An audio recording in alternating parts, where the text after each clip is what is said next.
Toute démarche hypnotique, méditative, spirituelle, métaphorique, poétique, après tout utilisez le mot qui vous convient, commence par l'entrée dans un certain état intérieur de réceptivité.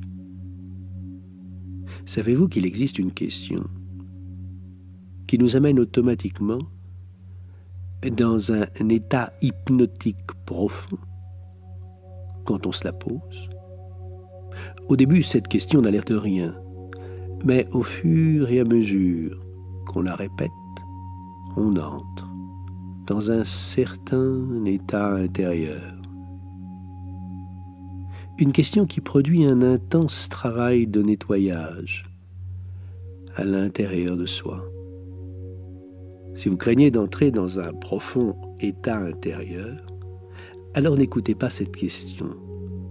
Ne la laissez surtout pas tourner en boucle en vous, comme une spirale hypnotique. Car plus vous allez la poser, et plus vous allez entrer dans un certain état intérieur. Un état qu'on définit parfois par les mots état hypnotique, méditation profonde, rêverie intense, transe. Mais en fait, qu'importe les mots. Une simple question, en 3 mots. Oui, seulement 3 mots, pour provoquer le phénomène hypnotique. Ce qui est marrant, c'est que plus on résiste à cette question, et plus paradoxalement, elle nous entraîne au plus profond de nous-mêmes et de plus en plus profondément. Là où il est si agréable d'aller quand on a cessé de vouloir, ce qui n'est pas vraiment utile pour nous. La question en 3 mots conduit, je ne vous le cache pas, agréablement en transe, dans un ailleurs, au milieu de nulle part. Cet état que nous connaissons, par ailleurs si bien, parce qu'il nous est tellement familier, quoiqu'à chaque fois complètement nouveau. C'est celui de l'esprit qui s'évade, qui va dans la lune. C'est l'état de l'écolier qui a cessé d'écouter le maître faire la leçon d'arithmétique et qui laisse son regard s'évader par la fenêtre. Et la voix du maître devient alors un bruit en arrière-fond,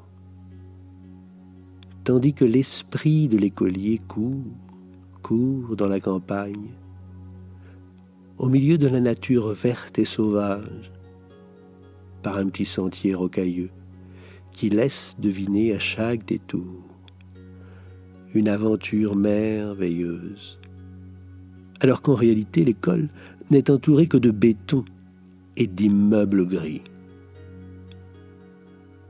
Parfois on pense qu'il faut se détendre, se relâcher, se relaxer pour entrer en transe. On pense qu'il faut lâcher prise de notre volonté de contrôle, arrêter le flux des pensées et se laisser porter par quoi que ce soit qui puisse nous porter. Ou alors qu'il faut, lorsqu'on ferme les yeux, imaginer qu'on se laisse guider agréablement, comme dans un doux toboggan qui nous entraîne de plus en plus agréablement, de plus en plus naturellement et profondément à l'intérieur de nous-mêmes, agréablement. Il y a ceux qui pensent qu'à chaque mot que je prononce, qu'à chaque silence entre les mots, qu'à chaque intonation de la voix, vous pouvez en profiter pour vous-même aller à l'arrière de l'esprit, là où il y a tant et tant de choses, des souvenirs, des images, des sensations, des sons, des odeurs, mais aussi des ressources et des apprentissages, tellement et tellement d'apprentissages. Il y a ceux qui pensent enfin que je vais leur demander de fixer un point juste devant eux à 20-30 degrés, au-dessus de l'horizon. Et je vais leur dire qu'ils peuvent percevoir des couleurs, des zones plus ou moins sombres ou lumineuses, qu'en fait il y a toujours des zones plus ou moins sombres et lumineuses, des couleurs, des formes devant soi. Ou ceux qui vont imaginer que je vais leur demander d'écouter le son de ma voix plus précisément, mais en fait, vous le faites déjà, et je n'ai pas besoin de vous demander quoi que ce soit. Je n'ai pas besoin de vous demander si vous sentez par exemple votre langue dans votre bouche. Même si vous l'avez senti au moment même où j'ai prononcé cette phrase, et même si vous pouvez alors constater que mes mots peuvent avoir un impact sur votre perception, car avant que je vous parle de votre langue, vous ne la sentiez pas dans votre bouche. Et vous pouvez vous demander, à partir de quand vous allez à nouveau ne plus sentir votre langue dans votre bouche.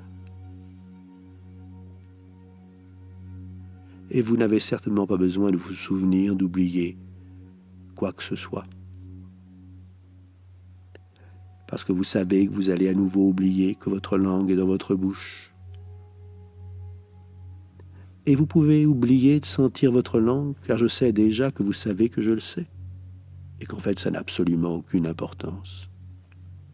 Je n'ai pas besoin de tout cela pour vous proposer un merveilleux voyage à l'intérieur de vous-même.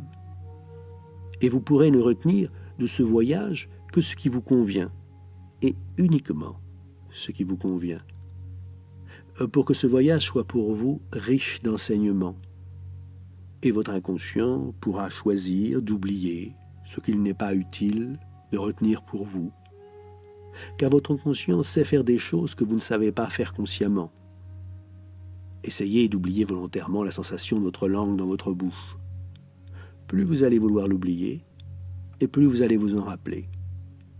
La seule chose que vous avez à faire, c'est de laisser faire. Et votre inconscient va vous faire oublier la sensation de votre langue dans votre bouche, comme la réponse à une question qu'on a sur le bout de la langue, sans pouvoir totalement l'exprimer.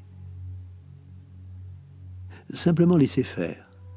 Laissez faire le mouvement. Laissez faire le mouvement naturel de la vie. Laissez faire le mouvement naturel de la vie qui est en nous et qui ne demande qu'à surgir au détour d'une question. Mais au fait, quelle est cette question ? Elle tient en 3 mots et paraît vraiment être très peu de choses. Ce genre de question insignifiante par nature, mais c'est là son piège. Elle n'a l'air de rien, et pourtant va vous saisir et vous emporter dans son monde. Le même monde que celui où va l'écolier, qui tout seul, sans l'aide de personne, a réussi à s'évader de l'univers gris dans lequel on l'avait enfermé. Ainsi va la vie, qui pousse sur une route goudronnée et laisse émerger une petite pointe verte et colorée, une fleur en croissance qui défie de sa fragile tranquillité l'asphalte et les véhicules bruyants qui tournent autour de la rocade encombrée.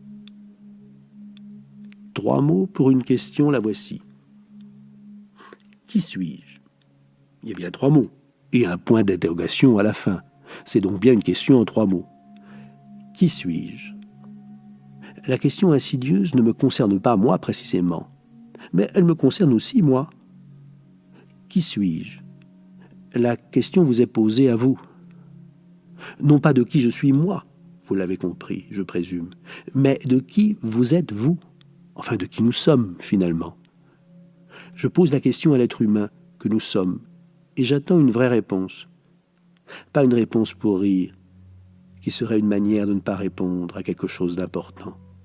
Posez-vous la question honnêtement. Qui êtes-vous ? Demandez-vous là maintenant et sans détour. Qui suis-je ? À cette question anodine en apparence, on répond souvent par son prénom et son nom. Est-ce que mon nom et mon identité, c'est ce que je suis ? Et si je changeais de nom et d'identité, est-ce que je disparaîtrais pour autant ? Mon nom et mon identité ne sont que des accessoires. Croire qu'ils sont moi, c'est me réduire à peu de choses. Je suis bien autre chose, et vous êtes bien autre chose. Nous sommes bien autre chose que notre nom et notre identité. Non?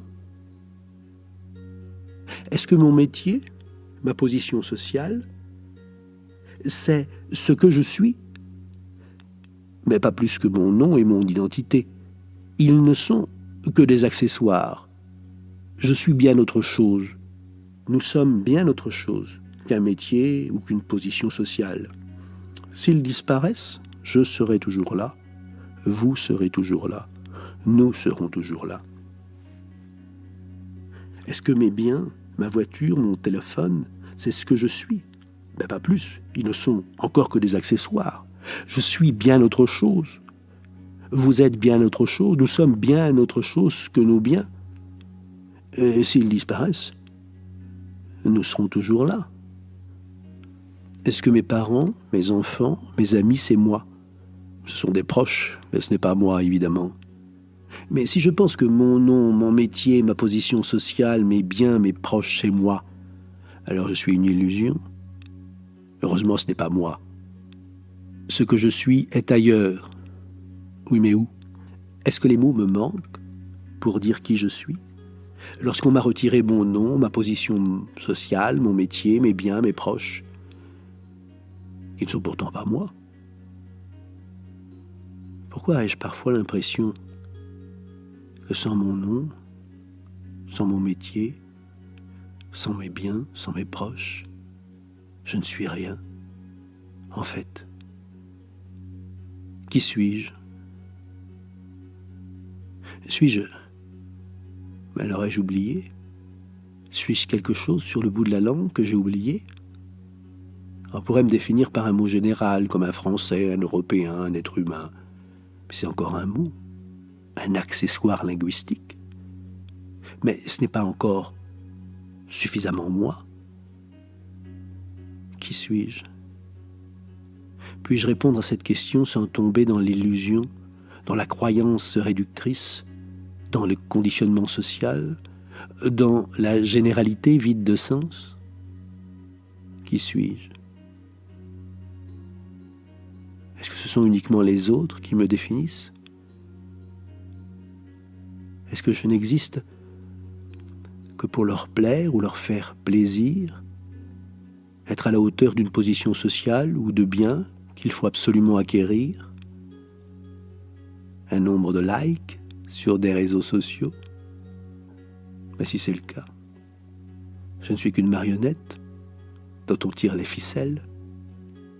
S'il faut absolument leur plaire, être bien jugé d'eux, leur faire plaisir en toutes circonstances, avoir un nombre suffisant de pouces levés pour exister, alors ce sont eux qui me tiennent et qui tirent les ficelles et qui font de moi un pantin. Ce sont eux qui me font bouger, sourire, marcher, courir.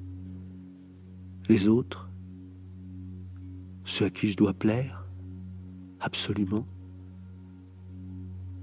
toujours. Mais les autres, ce n'est pas moi. Alors est-ce que je leur ai donné ce qu'il y a de plus précieux en moi? Ma liberté d'être moi. Alors si je ne suis pas un nombre de likes, de pouces levés, d'approbation, d'amour quémandé, de besoin de reconnaissance implorée, de tête courbée, alors qui suis-je? Qui suis-je? Qui suis-je? Peut-être que mon passé peut me donner des pistes, l'exploration de soi. Est-ce que ce n'est pas aller rechercher qui nous avons été pour comprendre qui nous sommes devenus? Qui est l'enfant que j'étais? Ou qui était l'enfant que je suis devenu? Enfin, qui suis-je, quoi? Puis-je me souvenir de l'enfance de mes parents ou des personnes qui ont veillé sur moi? Les copains, la cour d'école, l'odeur de la classe, le bruit de la sonnerie.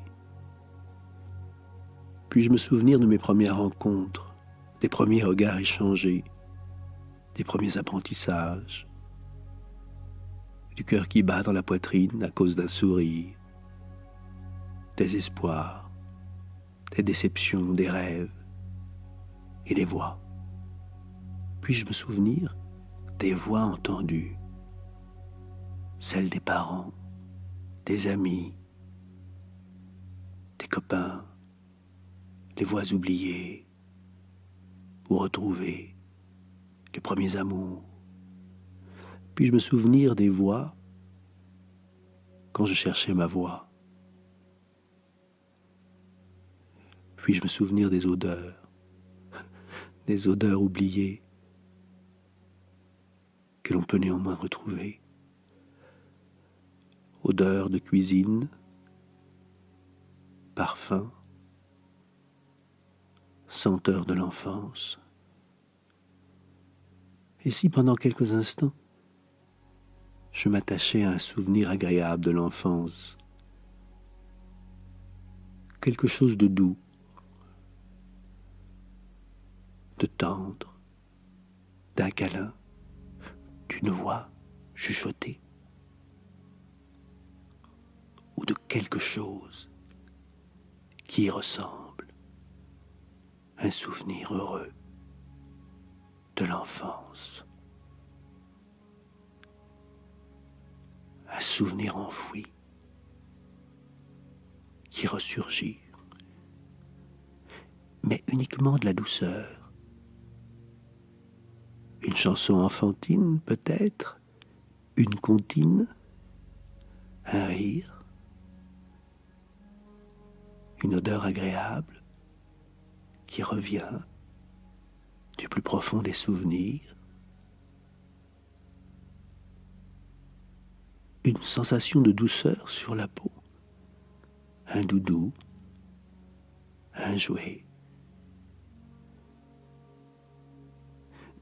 Je vais compter de 9 à 1. Et ce décompte va vous permettre de retrouver un souvenir précis d'enfance. Laissez-le venir. Laissez-le émerger le moment venu. 9, 8, 7, 6, 5, 4, 3, 2, 1. Un souvenir agréable de l'enfance. Que voyez-vous autour de vous?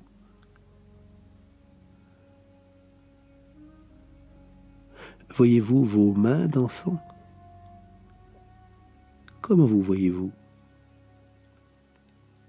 Comment êtes-vous habillé?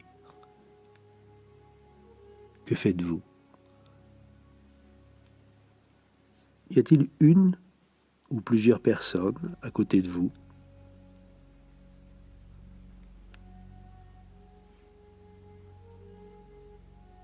Qu'entendez-vous? Que ressentez-vous? Que faut-il explorer davantage dans ce souvenir?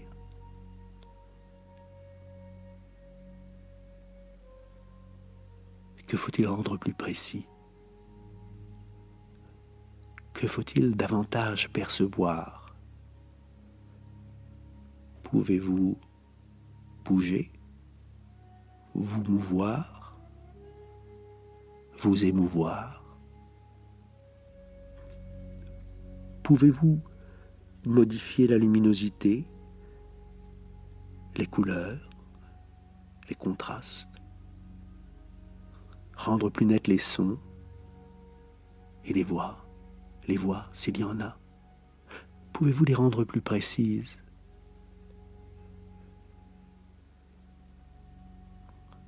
Avec votre regard d'enfant, que pouvez-vous comprendre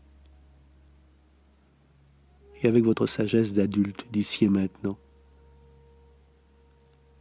pouvez-vous vous rendre dans cette scène du passé et dire à l'enfant que vous étiez, que vous l'aimez et que vous le protégez. Prenez quelques instants pour entrer en contact avec l'enfant que vous étiez, pour lui dire ce que vous avez à lui dire. Et n'oubliez pas de lui laisser du courage et de l'espoir quand ce sera terminé. Et qu'il sera temps pour vous de repartir.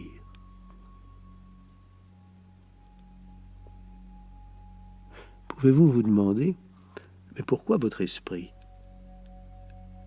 a-t-il été chercher ce souvenir plutôt qu'un autre, parmi les milliers de souvenirs? Que faut-il en déduire? Que faut-il comprendre? Que faut-il explorer? Que faut-il approfondir? Que faut-il regarder davantage? Que faut-il entendre plus précisément? Que faut-il ressentir plus intensément?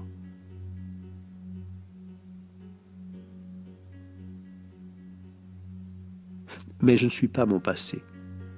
Même si mon passé peut souvent me permettre de comprendre ce que je veux obtenir de la vie, les erreurs que je dois réparer, les traumatismes que je dois transformer en apprentissage. Même si mon passé peut m'aider parfois à comprendre, mon passé, ce n'est pas moi. Mon passé n'existe plus et moi j'existe. Si je crois que je suis mon passé, alors je suis une marionnette actionnée par des fantômes, les fantômes du passé. Et si c'est le cas, eh bien j'ai donné à des fantômes ce qu'il y a de plus précieux en moi, c'est-à-dire ma liberté d'être moi.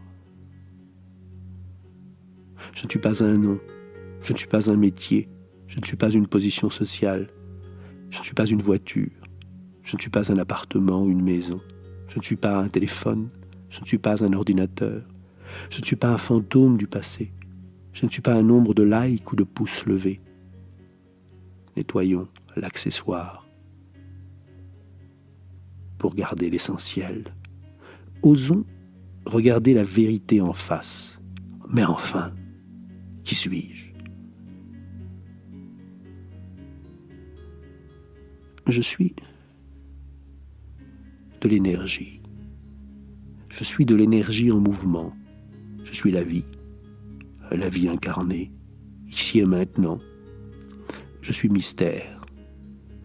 Je suis créativité. Je suis merveille et je dois en être fier. Pas être fier d'un nom, d'un métier, de biens, de proches, de positions sociales, qui ne sont pas ceux que je suis et qui ne sont que des accessoires temporaires. Non, être fier de ce que je suis et qui est plus grand que la représentation que j'ai de moi ou que l'on fait parfois de moi. Fier d'être ce que je suis réellement, pas accessoirement, non réellement, véritablement. Fier de l'énergie vitale dont je suis le réceptacle et dont j'ai mission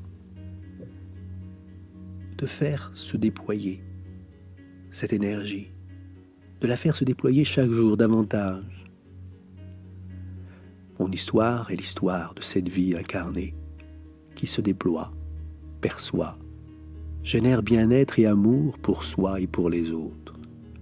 Fier des 30 000 milliards de cellules vivantes qui me composent, dont 100 milliards de neurones, et tout cela en interaction constante avec moi-même et avec les autres.